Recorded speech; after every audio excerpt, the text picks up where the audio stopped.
Hello, my name is Simiran, and I will be talking about this paper I co-authored with Professor Joyojeet. I'll start by showing a similarity between our paper's focus and matchmaker Seema Auntie from Netflix's Indian Matchmaking.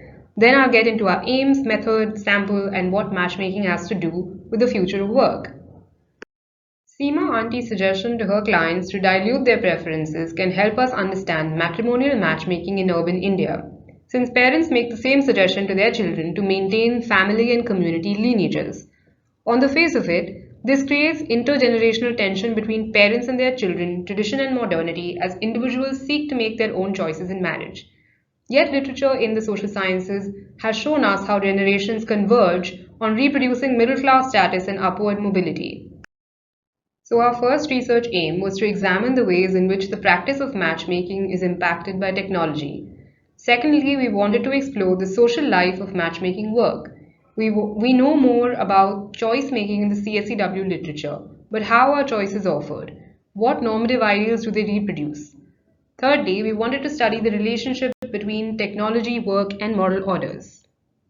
We examined moral orders through how choices are offered. The picture here is of two Hindi movie stars in a marriage bureau with the words "Celebrate Love and Friendship." Choosing a partner for marriage through an own choice or love marriage is aspirational, yet love is also contested because choices threaten caste and religion. This threat is reflected in the Indian law through the Special Marriage Act that regulates interreligious marriages. It requires couples to publicly declare their intention to marry in the administrative district of their domicile and serve a 30-day notice period. In this duration, it was common for families to intervene and sometimes use coercion to stop a marriage if they were against it. Given that the work of matchmaking has overt reproductive aims for the future, it allows us to examine the links between the productive and the reproductive spheres of work and home, inspired by feminist theory. From this, we seek to make two contributions to the literature on matchmaking and to the future of work debate. We follow labor and capital, the two protagonists of this debate, from work into households through matchmaking work. To this end, we conducted semi-structured interviews and observations with matchmakers whose work was organized around three characteristics. First, the methods that they used. Analog and digital methods were not actually so easy to distinguish, since some analog matchmakers used WhatsApp to communicate with their clientele, others built matrimonial websites, and some digital matchmakers held in-person events for their clients. The second characteristic was if they charged fees or offered free services, and the third characteristic was who they served. Matchmakers either served specific communities, like upper castes in linguistic and regional communities, or they were community agnostic. An example of an agnostic service was one for working professionals with a global mindset. All community agnostic services were fee-based, whereas some community-specific matchmakers offered free services. How did technology impact matchmaking? We found that scale offered by websites like Shadi.com created a problem of trust. It created desire for proximate information too. It is for this reason that Shadi.com began with the analog Shadi point centers that were brick and mortar shops people could walk into and talk to consultants. These centers had a distinct database from the website. Even though they don't exist today, people still look for proximate knowledge from local matchmakers and sometimes hire private detectives to conduct background checks. Some offline systems of matchmaking digitize themselves. The folders in this picture were digitized by a now popular Marathi matrimonial website. The marketing head of this recently digitized business explained that they organized in-person sessions for parents and children because they helped harmonize divergent expectations which created unclear briefs for matchmakers. They covered topics like the age of marriage, the division of labor in the marital household. Some sessions rationalized men's expectations from women, given the new ideals of femininity and women's mobility. The rumble of autonomy in households meant that our informants had to engage with the social life of work. This tension between parents and children was felt in the work of matchmaking by astrologers and private detectives too. Astrologers reported how young people took liberties in negotiations with parents, and this had a bearing on their work. Given this change, they were now approached only for a stamp of approval. They were pressured, sometimes with bribes, or asked questions like, what is the worst that will happen if this match goes ahead?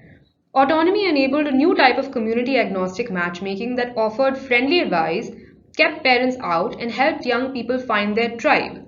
A matchmaker in our sample repositioned her work as an advisor who helped urban middle-class youth to break away from parental influence through counseling services on subjects that families might not approve of and individuals might be embarrassed to bring up with friends. This could be healing from a past relationship, creating and maintaining profiles on digital platforms, and so on.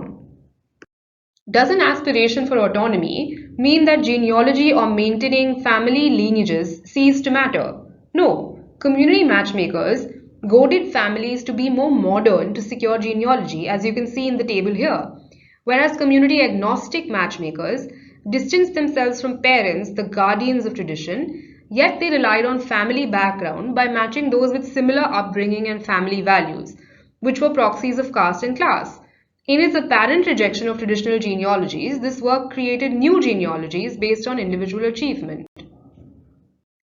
We showed how paid and unpaid work was done with an eye to the reproduction of households, families, and communities, in other words, genealogy.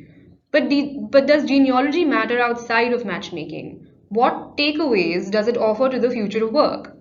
We found that genealogy was a socio-cultural and moral particularity, but also one that structures society by aligning work and home. So the takeaway for discussions on automation is to extend questions of capital and labor from the workplace to the home. What other than the extraction of fiscal value is of value to capital?